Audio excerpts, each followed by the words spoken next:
नमस्कार दोस्तों, स्वागत है आपका आज के मुख्य समाचार में। लेकिन खबर में आगे बढ़ने से पहले अगर आप भी प्रधानमंत्री मोदी के साथ हैं और अगर आपको भी ऐसा लगता है कि मोदी है तो मुमकिन है, तो आप अभी इस वीडियो को लाइक कीजिए और इस लाल बटन को दबाकर चैनल को फ्री में सब्सक्राइब करके घंटी बजाइए और कमेंट में लिखें जय हिंद। सीएम योगी आदित्यनाथ का अयोध्या दौरा रद्द, भूमि पूजन की तैयारियों का जायजा लेने जाना था। जी हां दोस्तों, उत्तर प्रदेश के मुख्यमंत्री योगी आदित्यनाथ ने अपना आज अयोध्या दौरा रद्द कर दिया है। हालांकि अभी आधिकारिक रूप से उनके कार्यक्रम के रद्द होने की वजह नहीं बताई गई है, लेकिन माना जा रहा है कि कैबिनेट मंत्री कमला रानी के निधन के बाद दौरा रद्द करने का फैसला लिया गया है। कमला रानी कोरोना से संक्रमित थीं। योगी राम मंदिर भूमि पूजन की तैयारियों का जायजा लेने के लिए आज अयोध्या जाने वाले थे। तैयारियों का जायजा लेने जाना था अयोध्या में 5 अगस्त को राम मंदिर निर्माण के लिए भूमि पूजन होना है, जिसमें शामिल होने प्रधानमंत्री नरेंद्र मोदी भी अयोध्या आएंगे। इसको लेकर प्रशासन बेहद सतर्क है। साथ ही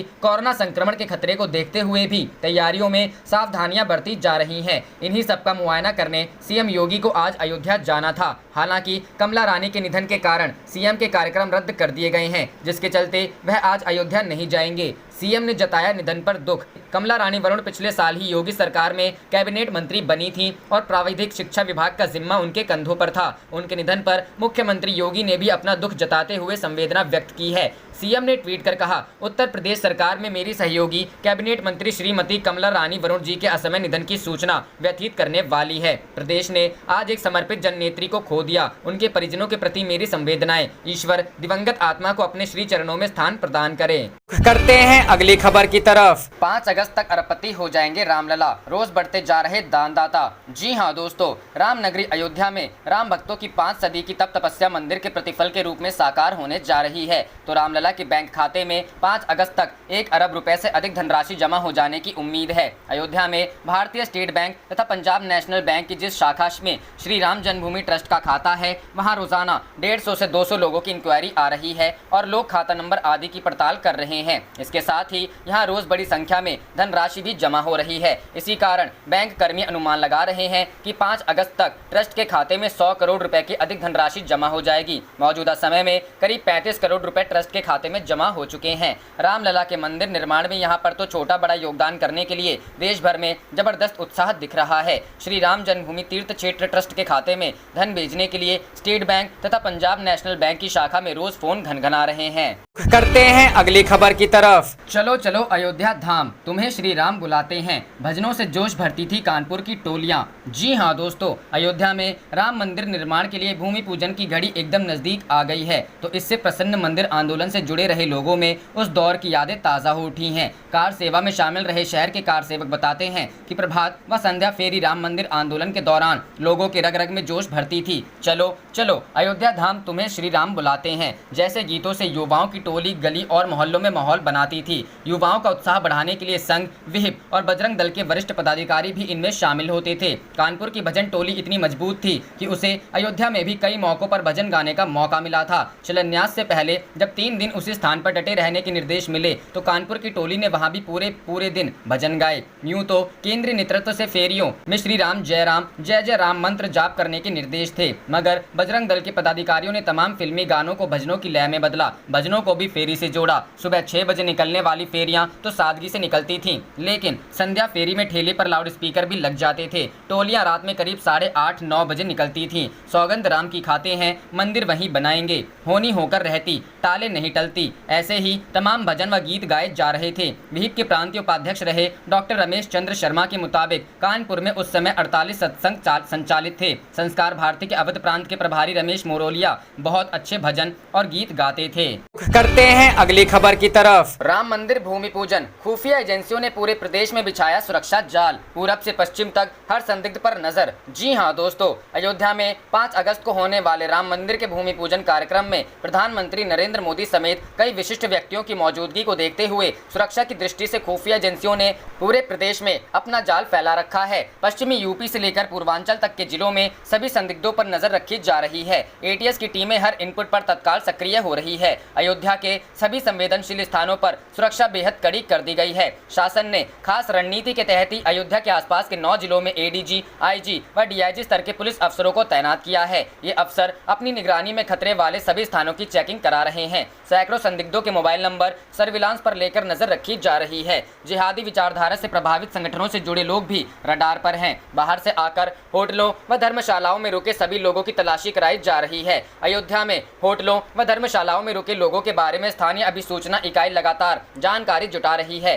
कार्यक्रम के दिन अयोध्या के सुरक्षा प्रबंधों की जिम्मेदारी एडीजी स्तर के 3 अधिकारी स्वयं संभालेंगे। एडीजी कानून व्यवस्था Prashant Kumar, ADG zone Lucknow SN Sabat व एडीजी सुरक्षा बीके सिंह अयोध्या की जोनवार व्यवस्था की निगरानी करेंगे। प्रधानमंत्री के कार्यक्रम स्थल तक जाने वाले मार्ग पर सुरक्षा के फुल प्रूफ इंतजाम किए गए हैं। वैसे पूरी अयोध्या पर ड्रोन कैमरे से नजर भी रखी जाएगी। साथ ही आसपास की छतों पर स्नाइपर तैनात किए जाएंगे। एटीएस के कमांडो सभी संवेदनशील स्थानों पर तैनात रहेंगे। करते हैं अगली खबर की तरफ। आगामी 5 सालों में 11.5 लाख करोड़ का मोबाइल फोन और कंपोनेंट बनाएंगे, रविशंकर प्रसाद। जी हां दोस्तों, केंद्रीय मंत्री रविशंकर प्रसाद ने मोबाइल कंपनियों की यूनिट को भारत बुलाने को लेकर मीडिया से प्रेस कॉन्फ्रेंस की है। इस दौरान उन्होंने कहा, हमारी कोशिश थी कि हम विश्व में फोन बनाने वाली महत्वपूर्ण यूनिट को भारत बुलाएं और भारत की मोबाइल कंपनियों को भी आगे बढ़ने का अवसर दें। इसलिए हम प्रोडक्शन लिंक इंसेंटिव प्रोग्राम लेकर आए हैं, जिसमें हम वैश्विक और भारतीय कंपनियों को 5 साल के लिए इंसेंटिव देंगे। इस स्कीम में 31 जुलाई तक जो आवेदन मांगे थे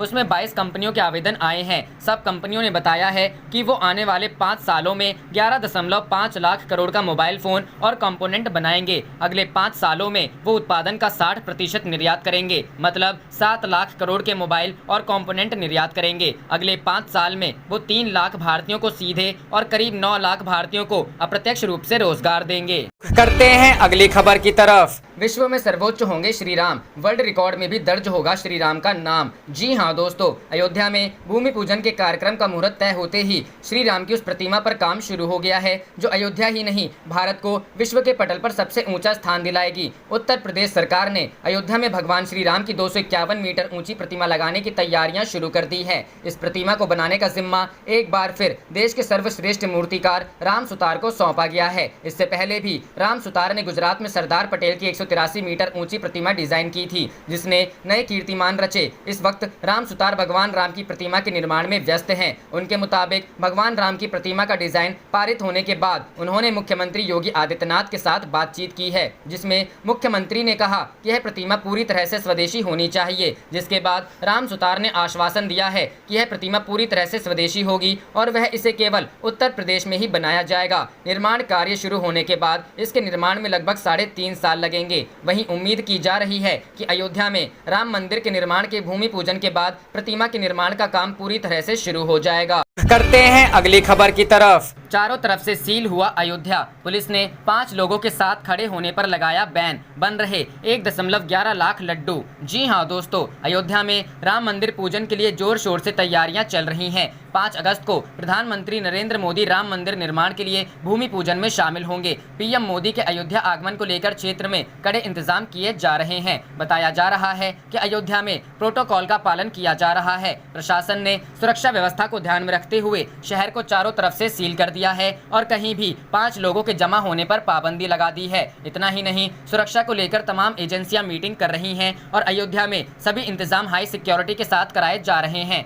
5 अगस्त को पीएम के आने पर अयोध्या में हर तरह प्रशासन की नजर रहे, इसके लिए कैमरा आदि भी लगाए जा रहे हैं। बताया जा रहा है कि अयोध्या कार्यक्रम में शामिल होने वाले सभी सुधीजनों और मेहमानों की सुरक्षा का कड़ा इंतजाम होगा। कार्यक्रम में शामिल सभी लोगों को सुरक्षा दी जाएगी। वहीं बताया जा रहा है कि राम मंदिर के शिलान्यास समारोह से पहले 1,11,000 लड्डू बनाने की तैयारी चल रही है। बताया जा रहा है कि 1,11,000 लड्डू बनाने के लिए खास तैयारियां की गई हैं और इन लड्डुओं को प्रसाद की तरह बांटा जाएगा, जबकि सबसे पहले ये लड्डू पीएम मोदी द्वारा भगवान राम को चढ़ाए जाएंगे और फिर सभी भक्तों को बांटे जाएंगे जो नींव रखने की रस्म के आए होंगे। इसके बाद इस प्रसाद रूपी लड्डुओं को देश भर के सभी प्रमुख मंदिरों में भेजा जाएगा।